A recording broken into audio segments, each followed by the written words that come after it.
नमस्कार, मैं Sumit Tiwari. NMF news में आप सभी का बहुत बहुत स्वागत है। ममता कार्यकाल में पुलिस का क्या रवैया था ये तो आप सभी जानते हैं, आपसे छुपा हुआ नहीं है। लेकिन सरकार बदलते ही पुलिस कैसे हरकत में आती है और कैसे काम करना शुरू करती है, उसका एग्जाम्पल हमारे सामने है। ये वीडियो आप देख सकते हैं, ड्रोन के द्वारा बाकायदा प्रूफ आपके सामने लाया हूं मैं। दरअसल इस्लामपुर में नाबालिग बच्चियों का स्मगलिंग किया जा रहा था, यानी कि बच्चियों को जो है वो वहां से किडनैप कर या फिर दूर दराज से लाकर जो है स्मगलिंग किया जा रहा था। और पुलिस जो है वो ड्रोन के जरिए बाकायदा प्रूफ दिखाते हुए वहां पर पहुंचती है, भारी संख्या बल पहुंचती है और उनको जो है वो गिरफ्तार करती है और उन बच्चियों को का वहां से रेस्क्यू भी किया जाता है। इसी विषय को अच्छे से समझाने के लिए हमारे साथ हमारे सहयोगी केशव झा जी जुड़े हुए हैं। ये बताएंगे कि किस तरीके से वहां से बच्चियों को पुलिस ने रेस्क्यू किया और जो स्मगलर थे वो बच्चियों को कहां ले जा रहे थे, किस लिए ले जा रहे थे, क्या वजह थी, इन सारे विषयों पर जो है वो बातचीत होगी। केशव जी, क्या कहना चाहोगे? इस्लामपुर में इस तरह की हरकत की जा रही है। अब नाम तो इस्लामपुर है, इस्लाम के नाम पर इस्लामपुर नाम रखा गया है, और वहां पर क्या किया जा रहा है? नाबालिग बच्चियों का जो है वो तस्करी की जा रही है। देखिए, आपने अपने इंट्रो में बहुत अच्छी बात कही है कि वही पुलिस है, वही राज्य है, वही मशीनरी है, लेकिन कार्रवाई का तरीका किस तरीके से बदल गया है वो साफ दिख रहा है। जिस तरीके से उत्तर दिनाजपुर के इस्लामपुर जिला पुलिस ने जो कार्रवाई की है उसकी काफ़ी तारीफ हो रही है। देखिए, टेक्नोलॉजी की बात करते हैं कि टेक्नोलॉजी का इस्तेमाल किया जाए तो कितनी जीवन आसान हो सकती है, पुलिस को कितनी मदद मिलती है। ये 17 बच्चियों का जो है तस्करी किया जा रहा था। इस्लामपुर जिला पुलिस के अंतर्गत जो है एक चंपाबाग इलाका है, वहां पे छिपा करके रखा गया था इन बच्चियों को। अच्छा। ऐसे में पुलिस को इनपुट मिलती है कि ये कुछ गतिविधियां वहां हो रही हैं, ऐसे में त्वरित एक्शन की जरूरत है। पुलिस ने त्वरित गठित की टीम और वहां पे कुछ पुलिसकर्मियों को, जवानों को, महिला पुरुष दोनों हैं, और विभिन्न समझिए कि कपड़ों में, उनको सादे कपड़ों में वहां पे तैनाती की गई। साथ ही साथ रियल टाइम मॉनिटरिंग के लिए पुलिस ने ड्रोन की तैनाती की। ड्रोन से क्या हुआ कि ऊपर से निगरानी की और देखा कि बच्चे कहाँ पे रखे गए हैं, किस जगह पे रखे गए हैं और क्या कुछ उस एरिया में गतिविधि हो रही है। क्योंकि हम जानते हैं जब भी बंगाल में किसी इलाके में पुलिस जाती है तो उसके ऊपर पत्थरबाजी होती है और ऊपर से हमला होता है। इस तरह से मतलब इसी तरीके की गतिविधि से बचने के लिए पुलिस ने एक तरीके से पहले ही एहतियातन ड्रोन की तैनाती कर दी, जिससे क्या हुआ कि पुलिसकर्मी जो वहां पर सादे कपड़े मौजूद थे उनकी भी सुरक्षा सुनिश्चित हुई। साथ ही साथ जो मूवमेंट था इन तस्करों का और कहां पे छिपा के रखे गए थे उसकी भी निगरानी आसान हो गई। तो जब पुलिस वहां पे मतलब उनके कैमरे वहां पे पहुंचते हैं, डीप डाउन नीचे की ओर जाते हैं, तो ऐसे में वहां पे जो लोग गुर्गे थे मौजूद या जो उनके मुखबिर थे, तस्करों के मुखबिर की बात कर रहा हूं, तो उनकी नजर कैमरे पर पड़ती है, फिर वहां पे भगदड़ मच जाती है। अच्छा। आप साफ देख सकते हैं स्क्रीन पे, हम चाहेंगे कि फुल स्क्रीन पे भी अगर हम दिखा सके उसको, तो साफ तौर पे दिख सकता है कि किस तरीके से वहां पे मूवमेंट होता है तस्करों का, वहां के लोगों का जो कि इस गतिविधि में शामिल थे या किसी न किसी तौर पे जो है उनकी भी संलिप्तता सामने आई है, क्योंकि वो भी इनको सहूलतकार के तौर पे सहायता प्रदान कर रहे थे। ऐसे में जो पुलिस वहां पे मौजूद थी सादे कपड़े में, उन्होंने तुरंत हरकत की। देखिए, हम जो रेड सर्कल में दिखा रहे हैं किस तरीके से ये चार हमला आप देख सकते हैं। ये आरोपियों को पकड़ा गया है। देखिए, उनका हाथ पकड़ने की कोशिश करते हैं और कैसे उनको करते हैं तो भागने की कोशिश करते हैं। घसीट के पुलिस लेके जा रही है। ये वही पश्चिम बंगाल की पुलिस है जो इनके सामने घुटने टेकती थी, लेकिन सरकार कैसे बदली और शुभेंदु अधिकारी की सरकार आई, वही पुलिस है कि इन तस्करों को कैसे घसीट कर लेके जा रही है। इनकी जो है वो औकात इनको दिखा रही है। खासतौर पर इनका फोटो भी सामने आया है कि ये जो आरोपी थे नाबालिग बच्चियां थी। किशोर, क्या कहना चाहोगे? 17 नाबालिग बच्चियां जिनका ये फोटो में देखिए पहले। बिल्कुल, देखिए ये चार हैं जिनको पकड़ने की कोशिश पुलिस ने गिरफ्तार किया है। इनसे पूछताछ की जा रही है। और आपको बताएं कि बांग्लादेश सीमा के पास जो है निगरानी चौकसी बढ़ा दी गई है, पूछताछ शुरू कर दी गई है कि क्या और भी बच्चों को छुपा कर रखा गया है, क्या इस तरह की गतिविधियां पहले से हो रही है, क्या कुछ हो रहा है, इसकी जांच की जा रही है। क्या बताना चाहोगे कि इन बच्चियों को कहां लेके जाने की कोशिश की जा रही थी? क्या ये इसके पहले जब बीजेपी सरकार तो है, अब धीरे धीरे पता चल रहा है, सब कुछ गिरफ्तारी हो रही है। इसके पहले जब ममता बनर्जी की सरकार वहां पे तो पता ही नहीं चलता था, यानी कि बहुत दिनों से ये स्मगलिंग हो रही है बच्चियों की।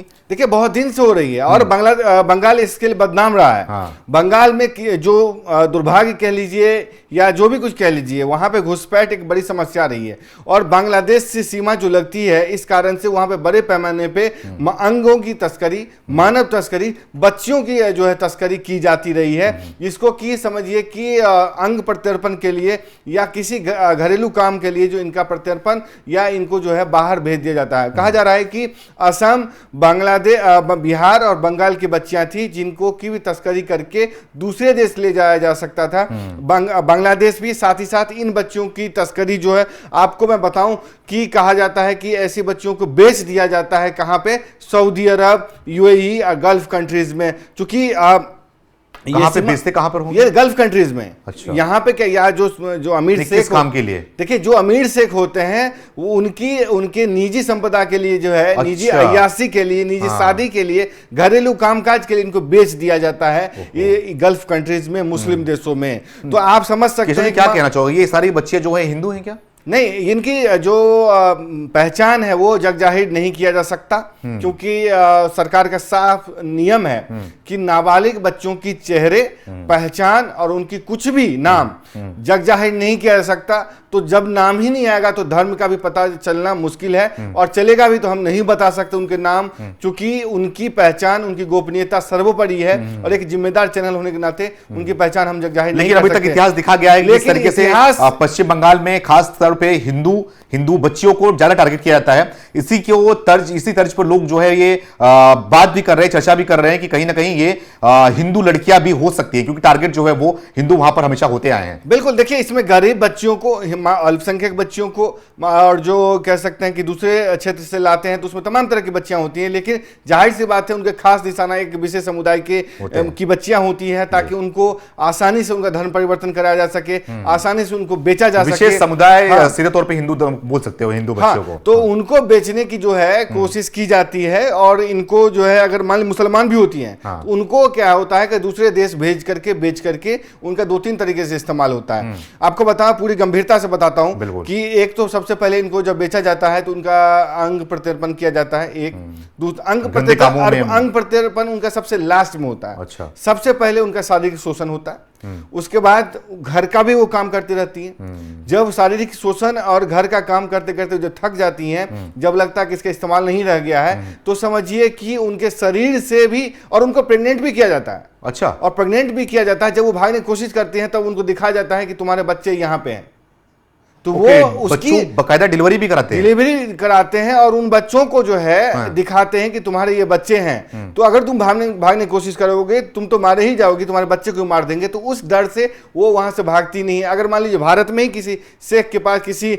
अमीर लोगों के पास रखते हैं, तो ये एक नेटवर्क चलता है बाकायदा, पूरी जिम्मेदारी से कहता हूँ, सीमावर्ती इलाकों में ज्यादा होता है ये। अच्छा। और जब वो समझिए कि रहती है, तो अंत में क्या होता है, उनके किडनी, आंख, बाकी चीज भी निकालते हैं, उसके बाद मार के फेंक देते हैं। इस तरह के नेटवर्क जो है सिंडिकेट मतलब जब तक शरीर उनका काम कर रहा है, जब तक शरीर इनके इस्तेमाल में आ रहा है, हर तरीके से इस्तेमाल करेंगे। बिल्कुल। उसके बाद जब ये उससे थक जाएंगे, जब इनका मन भर जाएगा, तो फिर शरीर के अंदर के जो हिस्से हैं उसको बेचते हैं। अरे सर, मैं तो कह रहा हूं कि बाल तक नोच लिए जाते हैं, उनके स्किन तक निकाल लिए जाते हैं, ताकि जिन लोगों को प्लास्टिक सर्जरी करनी हो, दूसरे स्किन ट्रांसप्लांट कराना हो, अपने बोटॉक्स कराना हो, या जिसको कि किडनी, बाकी तमाम चीजों का जो है ट्रांसप्लांट कराना, एक एक अंग की तस्करी की जा सकती है, की जाती है सीमावर्ती इलाकों में। तो मैं ये नहीं कह रहा हूं कि ये नेटवर्क इस लेवल पर था, लेकिन इसी तरह की गतिविधि में इनका इस्तेमाल किया जाता है। आरोपियों का नाम आया है सामने?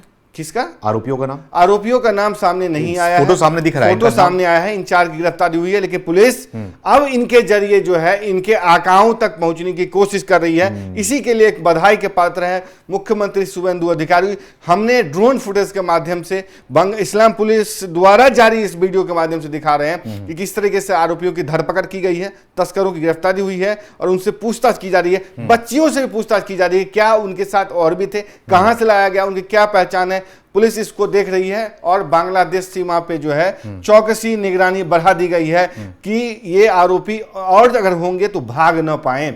ये बता सकता हूं पूरी जिम्मेदारी के साथ कि इस तरीके से हो रही है। तो वही बात जो हम कह रहे थे शुरुआत में कि पुलिस वही है, मैकेनिज्म वही है, बस काम का तरीका बदल गया है। मैंडेट जो है ना वो दे दिया गया है कि किसी भी कीमत पे 0 टॉलरेंस की नीति महिला सुरक्षा और क्राइम के मामले में की जाएगी। मैंने आपको पहले भी कहा था कि सरकार ने एक गुंडा एक्ट लाया है, बिल्कुल, जिसके तहत अगर कोई भी संगठित अपराध करता है जिससे लगता है कि राज्य की सुरक्षा आम लोगों की सुरक्षा, सार्वजनिक सुरक्षा में बाधा उत्पन्न हो रही है, खतरा पैदा हो रहा है, या कोई संगठन समझिए राज्य की सुरक्षा को दांव पे लगा रहा है, तो न सिर्फ उसको उस पर कार्रवाई की जाएगी बल्कि उसकी संपत्ति, उससे संबंधित लोगों की संपत्ति आरोपियों की जब्त की जाएगी, नीलामी की जाएगी, जेल होगी और 1 साल तक प्रिवेंटिव डिटेंशन में रखा जाएगा। जो पहले 24 घंटे ही पुलिस रख सकती थी। यही कार्रवाई इनके साथ भी होगा जो ये पकड़े गए हैं और बाकी जो भी इनके पीछे ये संगठित अपराध की श्रेणी में आते या नहीं, ये पुलिस को पहले डिसाइड करना होगा। एक दूसरा, सलाहकार बोर्ड भी इसको देखेगा कि ये सुरक्षा का मामला तो है, ये समाज की सुरक्षा का मामला है, खासतौर पर ये किस तरीके से बिना परमिशन के घर वालों को उठा के लेके जा रहे हैं जबरदस्ती। देखिए, सार्वजनिक सुरक्षा वाला जो दंगा, हिंसा, तमाम तरह के जो मामले आते हैं वो उसके लिए कानून है। लेकिन जो अलग कानून की बात कर रहा हूं, इसके लिए अलग से तस्करी से संबंधित धाराएं हैं और पर्याप्त मौजूद कानून हैं जिससे कि इनसे निपटा जा सकता है। पुलिस पास सारे मैकेनिज्म हैं, पुलिस देख रही है। जहां तक मैं कह रहा था संगठित अपराध की बात, शुभेंदु अधिकारी की बात करो तो किस मूड में नजर आ रहे हैं फिलहाल? ये घटना की बात, कुछ उनका बयान, किसी का बयान कुछ आया हुआ है? देखिए, इस मामले पे अभी बयान नहीं आया, पुलिस देख रही है कि ये मामला कहां से जुड़ता है। मुख्यमंत्री लास्ट में इस बयान को देते हैं। ये एक शुरुआत है। आप देखेंगे कि सीमावर्ती इलाकों में किस तरीके से हरकंप मच सकता है, हरकंप मचेगा, किस तरह की कार्रवाई होगी। मैं 2-3 उदाहरण देता हूं शुभेंदु अधिकारी के काम करने के तरीके को लेकर के। हाल के दिन हम देखते हैं कि महज 2-3 महीने हुए हैं और वहां पे ऐसा लगता है कानून व्यवस्था पटरी पे आना शुरू हो गया है। जो अंडा टमाटर वाली घटनाएं हैं वो अपनी जगह, उस पर सरकार को देखना होगा कि बीजेपी कार्यकर्ता इस तरीके से कानून का हाथ में ना ले, उनको भी देखनी होगी, क्योंकि आज आप कर रहे हैं कल आपके साथ होगा, तो ये रिपीट होगा, कुछ अंत नहीं होगा। लेकिन जो कार्रवाई की बात है, तो हुमायूं कबीर ने धमकी दी थी नौदा में अपने बेटे के उपचुनाव में उससे संबंधित माहौल बनाने को लेकर के कि हम बीजेपी कार्यकर्ताओं को देख लेंगे। उन्होंने ये धमकी दी कि हम अपने मुस्लिम भाइयों को उतारेंगे, तो बीजेपी का झंडा उठाने वाला कोई नहीं रहेगा। किसने धमकी दी? हुमायूं कबीर ने, रेजीनगर विधायक। अपने बेटे को जिताना था, शुभेंदु अधिकारी ने सदन में कहा, मामला सदन में उठा, आदेश दे दिए गए कार्रवाई के। उन्होंने कहा कि इनफ इज इनफ, तुम मुझे ममता बनर्जी समझने की भूल मत करना, और मैं उस तरह कमजोर नहीं हूं जो कमजोर मुख्यमंत्री का फायदा उठा के तुमको जो मन था अल्पसंख्यक वोट के नाम पे तुमने खूब किया, ब्लैकमेल किया, मुझे नहीं कर सकते। और वो भूलना मत कि शौकत मुल्ला के साथ क्या हुआ, वो भूलना मत जहांगीर खान के साथ क्या हुआ, वो मत भूलना कि शाहजहां शेख संदेश खाली वाले के साथ क्या हुआ। तो तुमको भी वही भुगतना पड़ेगा। अगर तुम नहीं माने तुम्हारे साथ भी वही होगा। और उसके बाद जो है उनके लोगों पे, उनकी जो पार्टी है आजाद उन्नयन पार्टी जो है, उस पर कार्रवाई शुरू हुई, उनके लोग गिरफ्तार हुए जो बैठक को करने वाले थे। अब अगला रडार पे जो है हुमायूं कबीर भी हैं। तो जब बड़े बड़े जो गुर्गे हैं नहीं बच रहे हैं, तो ऐसे तस्करों से निपटना पुलिस के बाएं हाथ का खेल है। पुलिस कार्रवाई भी कर रही है और इसके लिए इस्लामपुर पुलिस, उत्तर दिनाजपुर पुलिस जो है बधाई की पात्र है कि उन्होंने सख्त एक्शन लेते हुए, सक्रियता दिखाते हुए इन लोगों को गिरफ्तार किया है। बिल्कुल। तो आपको हमने बारीकी से समझाया कि किस तरीके से ये काम पश्चिम बंगाल में लगातार सालों साल से चलता आ रहा था, करते आ रहे थे, और खास तौर पर टारगेट किया जा रहा था बच्चियों को, नाबालिग बच्चियों को और विशेष धर्म के बच्चियों को। तो इस सारी चीजों को हमने, सारी पहलुओं को आपके सामने रखा और साथ ही साथ ये भी बताने की कोशिश करी कि सरकार बदली है, सरकार बदलने के बाद किस तरीके से पुलिस का रवैया बदला है। पुलिस नहीं बदली है, पुलिस का रवैया बदला है, काम करने का तरीका बदला है। अब काम जो है वो सामने आपको दिखाई दे भी रहा है। इन सारे मुद्दों पर आपका क्या कहना है, क्या आपकी राय है, क्या आपकी सोच है, कमेंट करके आप हमें जरूर बताएं। बहुत बहुत धन्यवाद।